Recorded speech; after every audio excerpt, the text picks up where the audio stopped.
This week, on The Rock, we investigate whether or not students read the Daily Bulletin, take a closer look at the history and culture of FUPA, and get a sneak peek behind the scenes on the organization of Fright Night. 13 strong, we are the rock. We'll make the show until we drop. We'll bring you news and we won't tell you lies. Please watch the rock or we will cry. It's made for students just like you. You're gonna wanna see what we do this week on the rock.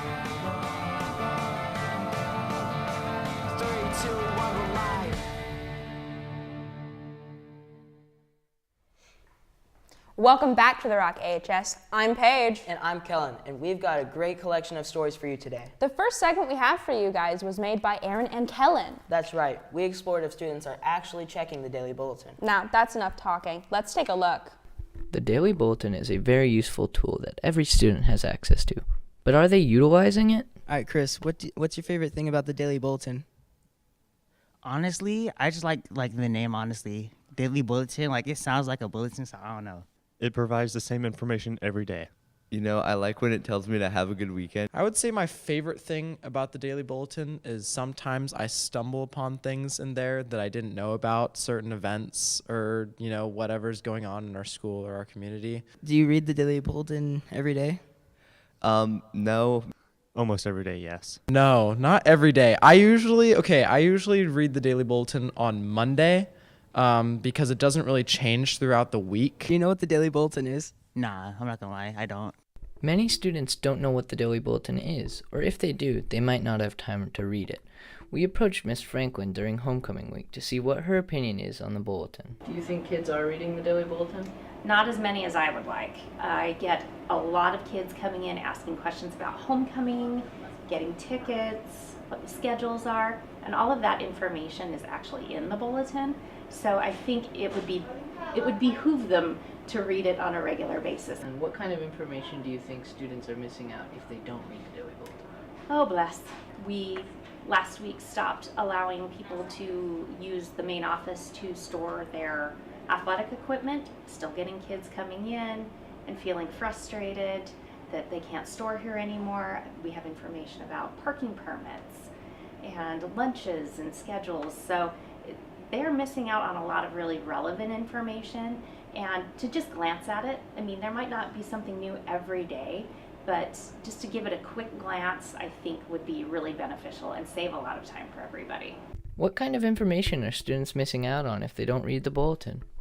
The Daily Bulletin includes the schedule for the day, including assemblies and short days, as well as information on clubs and local activities happening around town. It also includes resources for college scholarships and career-related information. If you are wondering how to access the Daily Bulletin, you can find the most current version in your school email inbox at the beginning of the school day, Monday through Friday. The email you receive will include a link to the bulletin, and you can access it from there. Great segment, Kellen. Thanks. I couldn't have done it without my crew. By crew, do you mean Aaron? Moving on, our next segment uncovers the history of our school's most dedicated soccer fans. That's right, made by Allison and Ann. This segment highlights the one, the only FUPA.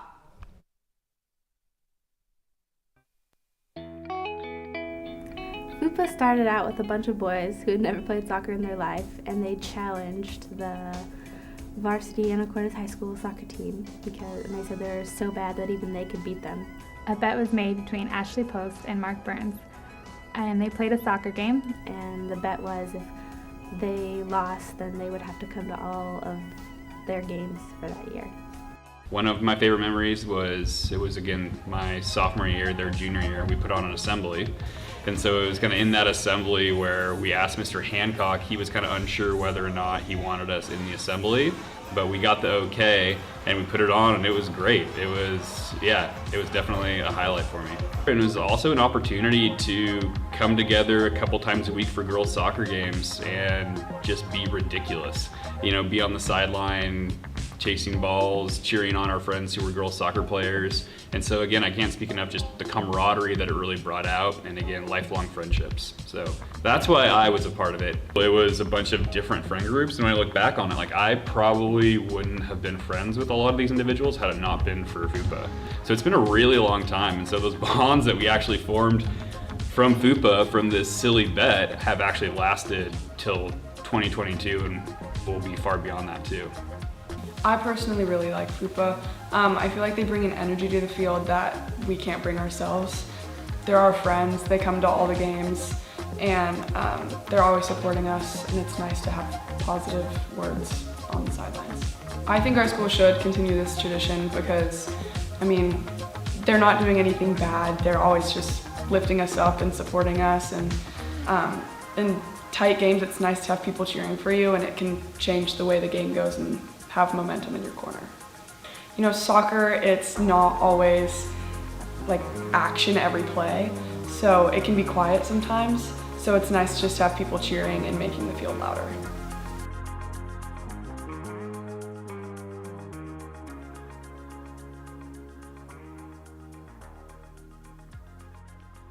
It's amazing to see a local tradition continuing strong. I completely agree. Speaking of traditions, I've heard that some students are working to create a new one. Funny you should say that. Do you even know what Fright Night is? Yes, Paige, I've seen your segment. I know that, but how do we transition it to the audience? Like this. Paige and Rowan talked to Fright Night organizers and to get the inside scoop. Let's take a look. With Halloween fast approaching, it's about time you got into the spooky spirit. Is it the scary good music that gets you into the mood? Perhaps some freaky great Halloween snacks? Maybe a top-tier costume competition? Candy? Glow sticks? A full-blown party? What about one event to rule them all? I'm talking about Fright Night, the biggest Halloween party in Anacortes, and everyone's invited. Do you know what Fright Night is? No, I've never heard of it. No. No, You've never heard of it at all? I've never heard of it. I've not. Me neither. With AHS desperate for answers, we sat down with event organizers to see what Fright Night is all about. Hi, I'm Savera and I play bass. I'm Jonah, I play guitar and I sing. I'm Isaac and I play keyboard. I'm Kellen and I hit the pain circles. Fright Night is a concert that we're organizing for October 29th at the Depot. And it's going to be partially a fundraiser for the AHS Culinary Club. So you can get some good snacks, hear some heavy metal, and have a grand old night. If you don't like metal, that's cool because there's going to be this really awesome like alternative band from Oak Harbor coming called Second Line. There's Floodlights and Fools, which is more like soft indie rock, and then there's Topiary Tea House, which is an acoustic duet. Yeah. When people think high school bands, they usually think like amateur hour, and I'm really hoping that we shatter that stereotype.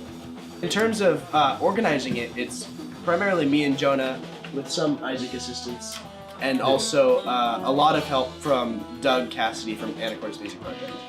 Some of the money is going towards the Culinary Club at AHS, and almost all of the bands are Anacortes High School students. There's going to be Glow in the Dark Cobwebs.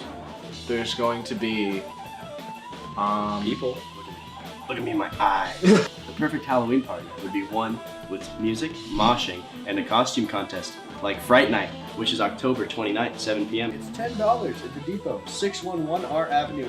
You don't want to miss this frightfully fun night of spooktacular surprises. Mark your calendars, get your tickets, and go have fun. The greatest night in Halloween history is next Saturday, October 29th at 7 p.m. Be there.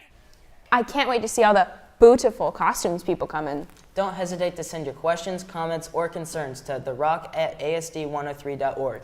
That concludes our show for today. I'm Paige Winters. And I'm Kellen Goldstein. And from our rock to yours, have a great day, AHS.